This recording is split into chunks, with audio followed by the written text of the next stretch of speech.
Stephanie, e aí quando você falava, né, pô, tô em Portugal aqui, a coisa está mais tranquila em termos, né, da atmosfera bélica, ao mesmo tempo você tem esse lugar de preocupação, né, da escalada do Donald Trump, e o que representa não só Trump, se a gente pegar agora na Alemanha, por exemplo, né, tem alguns tipos de leituras possíveis sobre o resultado das eleições, né, os social-democratas perderam, os conservadores venceram, e tem gente que diz, olha, a extrema-direita não foi tão longe quanto poderia.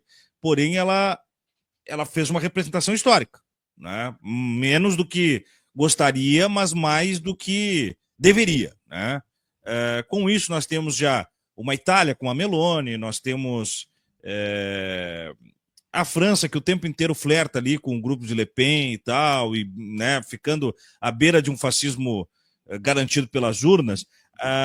A pergunta que eu trago é, com tudo isso tendo a cereja do bolo, Donald Trump, como é que anda o ambiental europeu? Né? Essa preocupação e também, em termos de União Europeia, atitudes, iniciativas para reprimir o avanço da extrema-direita e do fascismo no contingente dos europeus em especial. É importante, né, que você citou a Alemanha, citou a França, e aí eu vou trazer para mim, né, vou citar Uhum. Portugal, que Opa. também, né, teve aí nas últimas eleições, né, legislativas para o parlamento, a extrema-direita saiu de 12 cadeiras, de 12 assentos para 50, né? Nossa. Então, assim, Nossa. a direita ganhou, né? O primeiro-ministro hoje, Luiz Montenegro, ele é da direita, né? Ele é do PSD, que inclusive é o mesmo partido do presidente, o Marcelo Rebelo, e ambos estavam aí, né, na semana passada, Uhum. na cúpula luso-brasileira. Então, é um cenário, assim, muito parecido, né? Agora, o que aconteceu na Alemanha foi basicamente o que aconteceu aqui. A direita conservadora chegando ao poder e a extrema-direita tendo, assim, um resultado histórico, né? Desde do final da Segunda Guerra. E é uma situação bem complexa, porque isso atinge não só as populações, né? Por exemplo, os portugueses, no caso, mas atinge também nós, imigrantes. Porque nessa nova reconfiguração, né, europeia, o alvo são os imigrantes, né? A gente vem aí acompanhando uma política de perseguição, né? E aí eu vou falar mais sobre Portugal, que é onde eu estou, né? Onde eu tenho mais conhecimento, mas eu acredito que na Alemanha acontece a mesma coisa, na França, né?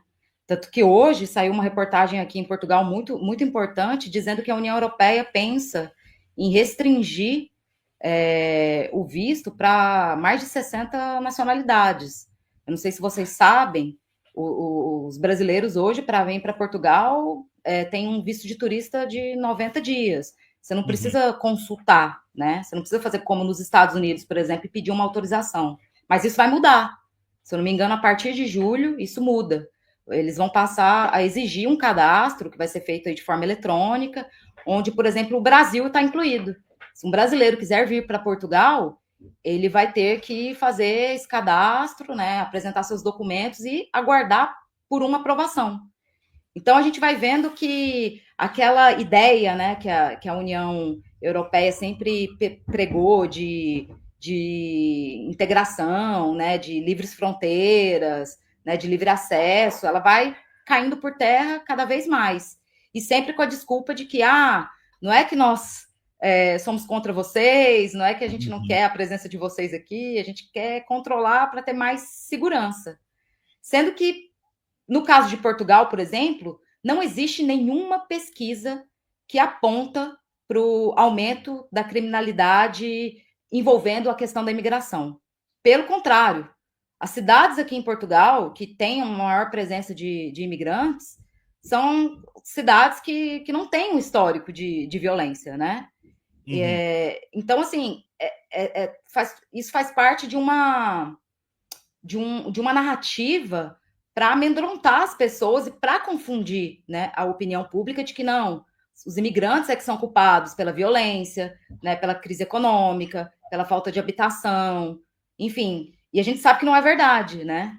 Tanto que em Portugal a gente tem um problema muito grande hoje, que é a crise de habitação, né? As pessoas aqui, elas não têm onde morar, né? E eu não digo só imigrantes, eu estou falando da população como um todo, os próprios portugueses. E aí o mais engraçado é que o governo diz que não tem condições de resolver, né, para já essa situação, né, porque existe aí uma crise econômica, que há prioridades, né, que é preciso ver bem a situação, mas se a gente olha para a questão da Ucrânia, Portugal é um dos países que doou dinheiro para a Ucrânia. Então, pera lá, a gente não tem condições de dar uma vida digna para a classe trabalhadora em Portugal, mas tem dinheiro para mandar pra comprar arma, né? Para alimentar uma guerra. Então, assim, é uma situação bem complicada. A Alemanha está passando por isso também, né? A Alemanha sofreu aí uma reviravolta, né, gigantesca, porque apostou o Olaf Scholz, né, que teve uma derrota assim, né, ficou em terceiro lugar. Ele apostou nessa questão da guerra, né? Inclusive o gasoduto que ligava aí a Rússia com a Alemanha, que distribuía o gás aqui para toda a União Europeia, foi sabotado, né? Foi explodido.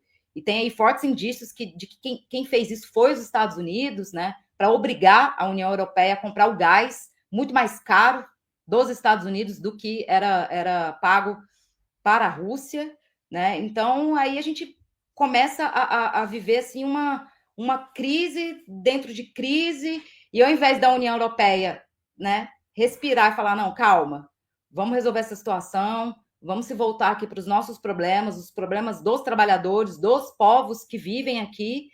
Não, a União Europeia insiste em falar sobre segurança, né, em querer se defender de um inimigo chamado Rússia, né, sendo que é a própria OTAN que cercou a Rússia de todas as formas, né? Se vocês olharem aí, a Finlândia foi um dos últimos países, né, a fazer parte aí da OTAN, dos países do Tratado do Atlântico Norte, né? E aí se criou esse inimigo, né, vamos dizer assim, esse espantalho, né, de que é a Rússia que ameaça a Europa. E aí o Trump vem e joga a realidade na cara das pessoas, né? E que triste que teve que ser o Trump a fazer isso e não a esquerda, né? Não as forças progressistas. Teve que ser o Trump, um líder da extrema-direita mundial, falar, olha, vamos acabar com a guerra, né? Vamos levar a paz. O povo ucraniano está morrendo, né? Os russos e os ucranianos estão morrendo. Então vamos encerrar isso daí. Então é uma situação bem triste, complexa, e eu acho que está longe de ser resolvida, viu?